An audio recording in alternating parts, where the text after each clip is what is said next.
Welcome to the story of the element girl boron from family 13 or the boron family with atomic number 5. As I was baking a cake using a glass dish one evening, I marveled at how the glass could withstand the heat of the oven. Whenever we heated chemicals in our chemistry lab, we used special glass labware. Our science teacher mentioned that borosilicate glass could withstand sudden changes in temperature without breaking. The similarity between kitchenware and lab equipment intrigued me and sparked my curiosity about boron, an element crucial in making borosilicate glass so durable.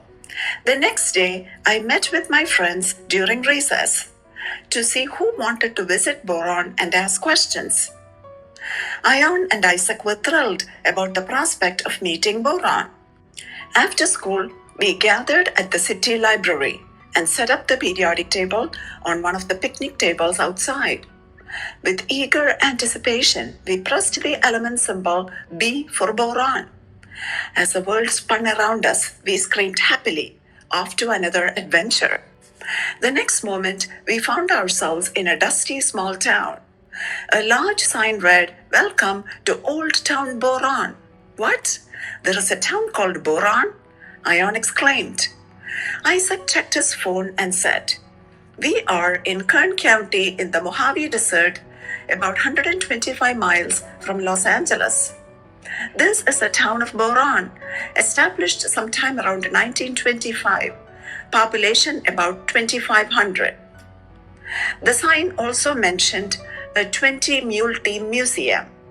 We decided to walk to the museum following the map on our phones.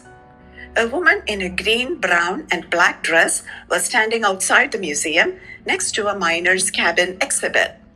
She wore a white lab coat over her colorful outfit and had lab goggles pushed over her head. Her dark hair had green highlights, and her green eyes sparkled in the sunlight.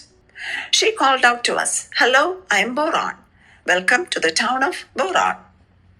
Ion said, "I already love this town. It feels like being in an old Western movie. And by the way, did you get named after the town?" Boron smiled and shook her head. "The town got named after me." Puzzled, I said, "Usually the elements get named after something, don't they?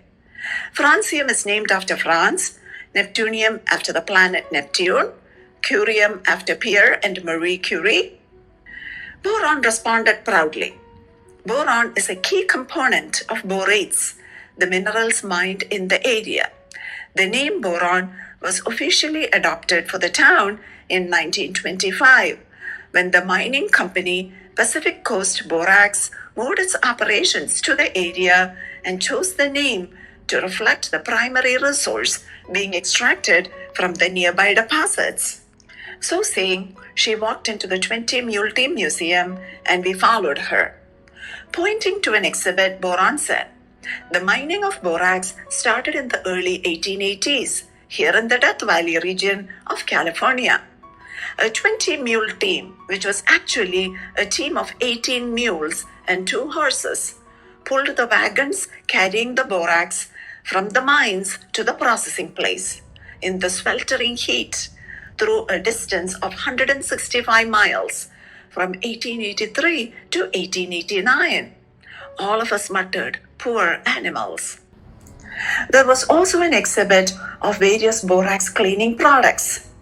Looking at them, Isaac asked, "How does borax help as a detergent?" Boron responded, "You see, one of my compounds, borax, which is also known as sodium borate, Na2B4O7-10H2O, is widely used in detergents. Borax softens the water, allowing the detergent to work more effectively. It converts some water molecules to hydrogen peroxide, H2O2, which is a stain remover and disinfectant. Additionally, borax helps to maintain a stable pH in the wash water, enhancing the performance of other cleaning agents. So every time you do your laundry, remember that a little bit of me is there, helping to keep your clothes clean and bright." After spending an hour or so at the museum, perusing various displays, I asked, "Are people allowed to visit the mine?" Boron nodded and replied, "The largest borax open pit mine is in this town. So let us head out to the visitor center to get a good view of the mine. By the way, I want to add that Turkey leads the world in boron production." Looking at my phone, I noticed that the mine was about 6 miles or so from the 20 Mule Team Museum. But with the wave of a hand, Boron brought us to the visitor center in a split second. We got a perfect view of the mine from the visitor center. Looking at the mine, Boron said, "What is mined here is borax, which I explained before is sodium borate. When it is purified, you get boric acid, H3BO3. Isaac asked, "What is boric acid used for?" Boron answered, "Boric acid is highly effective in exterminating ants, cockroaches, termites, and other pests. It disrupts their digestive system, leading to dehydration and eventual death. Its low toxicity to humans and pets makes it a preferred choice for pest control." She paused and then continued, "Boric acid has antifungal and antibacterial properties. So it is used in ointments to treat fungal and bacterial skin infections. It disrupts the fungal cell wall structure that impedes fungal growth. Boric acid eye washes help treat bacterial eye infections." We cried out, "Wow, so many uses." Smiling, Boron said, "Now we will do some cool experiments." With the wave of a hand, we were in Boron's lab.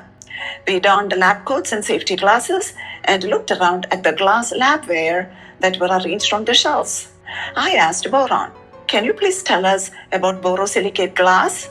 Boron said, "Borosilicate glass is made by combining silica, SiO2, and boron trioxide, B2O3, with other oxides such as sodium oxide, Na2O, and aluminum oxide, Al2O3.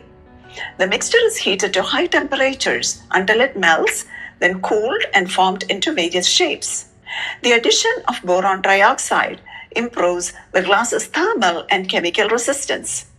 This is because the coefficient of thermal expansion of borosilicate glass is much lower than that of normal glassware. This means that when it is heated or cooled, it expands and contracts much less.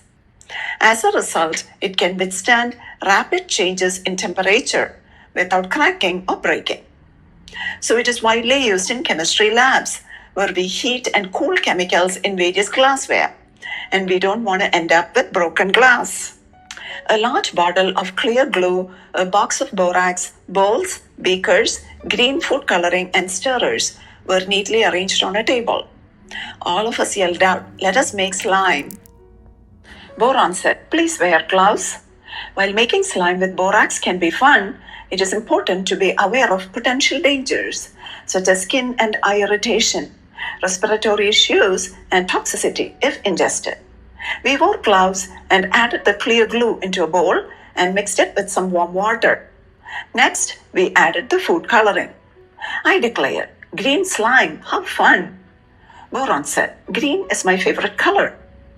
I answered, "There is a lot of green on your dress, your safety goggles, and your hair. Does boron have a green flame test color?" Boron grinned widely and gave Ion a high five. "Yes, that is my flame test color." Next, we made a weak borax solution in water and added that to the glue mixture. With gloved hands, we kept stirring and kneading until the mixture became a slimy consistency. So much fun. After some time, we cleaned up and put away everything in the appropriate place. There was a poster of a nuclear reactor on the wall. Pointing to it, Isaac asked, "Does boron have anything to do with the nuclear reactor?" Boron responded, "Good observation.